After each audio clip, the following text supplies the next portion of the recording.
ಒಂದು ಚಿಕ್ಕ ಹಳ್ಳಿಯಲ್ಲಿ ಚಿಂಟಿ ಎಂಬ ಜಾಣ ಬಾಲಕಿ ಇದ್ದಳು. ಜಾಣ ಚಿಂಟೆ ಎಲ್ಲದರಲ್ಲೂ ಮುಂದೆ. ಯಾವುದೇ ವಿಷಯದ ಬಗ್ಗೆ ಹೇಳಿದರೂ ಅದನ್ನು ಅರ್ಥ ಮಾಡಿಕೊಂಡು ಅಂಥ ಸನ್ನಿವೇಶಗಳು ಬಂದಾಗ ಅದನ್ನು ಅನ್ವಯ ಮಾಡುವ ಜಾಣತನ ಅವಳದು.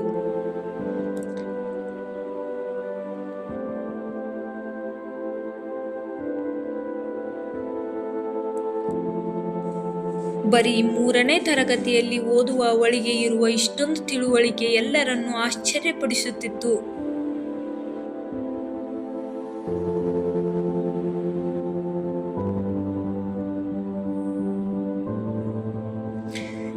ಎಲ್ಲ ಮಕ್ಕಳಂತೆ ಚಿಂಟಿಗೂ ಚಾಕ್ಲೇಟ್, ಕ್ರೀಮ್, ಬಿಸ್ಕಿಟ್ ಮತ್ತು ಐಸ್ ಕ್ರೀಮ್ಗಳೆಂದರೆ ತುಂಬಾ ಇಷ್ಟ.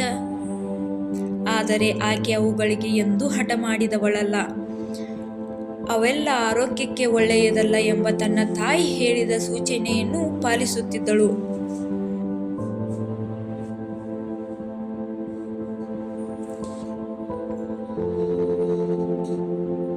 ಚಿಂಟಿ ಪ್ರತಿದಿನವೂ ಕೆಲಸಕ್ಕೆ ಹೋದ ತನ್ನ ತಾಯಿ ಮನೆಗೆ ಬರುವುದರೊಳಗೆ ಮನೆ ಪಾಠವನ್ನು ಮಾಡುತ್ತಿದ್ದಳು. ಹಾಗೆ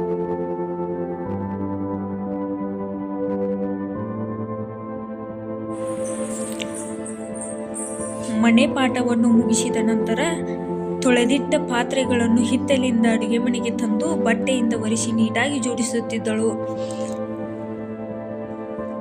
ಅದಾದ ನಂತರ ತಾಯಿ ಒಗೆದ ಬಟ್ಟೆಗಳನ್ನು ಒಣ ಹಾಕುವ ಕೆಲಸ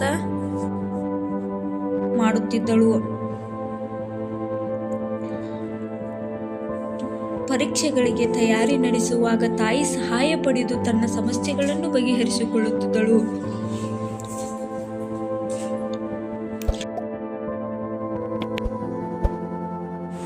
ಅದಲ್ಲದೆ ತಾಯಿಗೆ ಕೆಲಸದಲ್ಲಿ ಸಹಾಯ ಮಾಡಿ ಓದಿನಲ್ಲೂ ಸದಾ ಮುಂದೆ ಇರುತ್ತಿದ್ದಳು.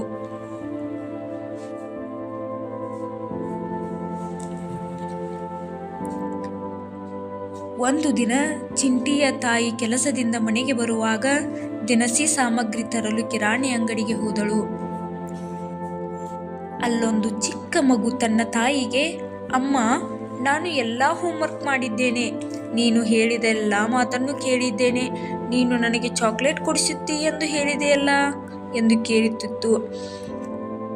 ಅದರ ತಾಯಿ ಅದಕ್ಕೆ ಚಾಕ್ಲೇಟ್ ತೆಗೆಸಿಕೊಟ್ಟಾಗ ಆ 4 ವರ್ಷದ ಚಿಕ್ಕ ಮಗುವಿನ ಸಂತೋಷಕ್ಕೆ ಪಾರವೇ ಇರಲಿಲ್ಲ.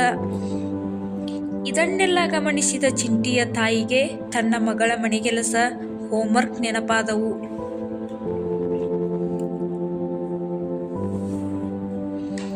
ಚಿಂಟಿಯು ಚಾಕ್ಲೇಟ್ಗೆ ಆಸೆ ಪಡುತ್ತಿದ್ದರೂ ಆಕೆಯಲ್ಲಿ ಸಹಜವಾಗಿದ್ದ ಪ್ರೌಢಿಮೆ ಅದನ್ನು ನಿರಾಕರಿಸುತ್ತಿತ್ತು ಎಂಬುದು ಆಕೆಗೆ ತಿಳಿದು ಮನಕರಗಿ ಹೋಯಿತು.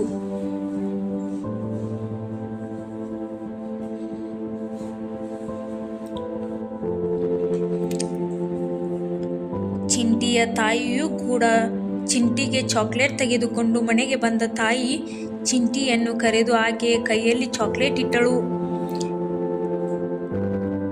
ಚಿಂಟಿಗೆ ಖುಷಿಯ ಜೊತೆಗೆ ಆಶ್ಚರ್ಯವೂ ಆಯಿತು. ಆಗ ತಾಯಿ, ಆಶ್ಚರ್ಯ ಆಯಿತಾ ಚಿಂಟಿ? ಪ್ರತಿದಿನ ಚಾಕ್ಲೇಟ್ ತಿನ್ನುವುದು ಆರೋಗ್ಯಕ್ಕೆ ಮಾರಕ ಎಂಬುದು ನಿಜ. ಆದರೆ 15 ದಿನ ಅಥವಾ ತಿಂಗಳಲ್ಲಿ ಒಮ್ಮೆ ತಿಂದರೆ ಅಷ್ಟೊಂದು ಹಾನಿ ಇಲ್ಲ. ಅದಕ್ಕೆ ನಿನಗೆ ಚಾಕ್ಲೇಟ್ ತಂದೆ ಅಂದಳು. ಚಿಂಟಿ ಅಮ್ಮನನ್ನು ಗಟ್ಟಿಯಾಗಿ ತಬ್ಬಿ ಮುತ್ತು ಕೊಟ್ಟು ಚಾಕ್ಲೇಟ್ ತಿಂದಳು. ತಾಯಿಗೂ ತನ್ನ ಮಗಳ ಬಗ್ಗೆ ಅಪಾರ ಹೆಮ್ಮೆ ಉಂಟಾಯಿತು.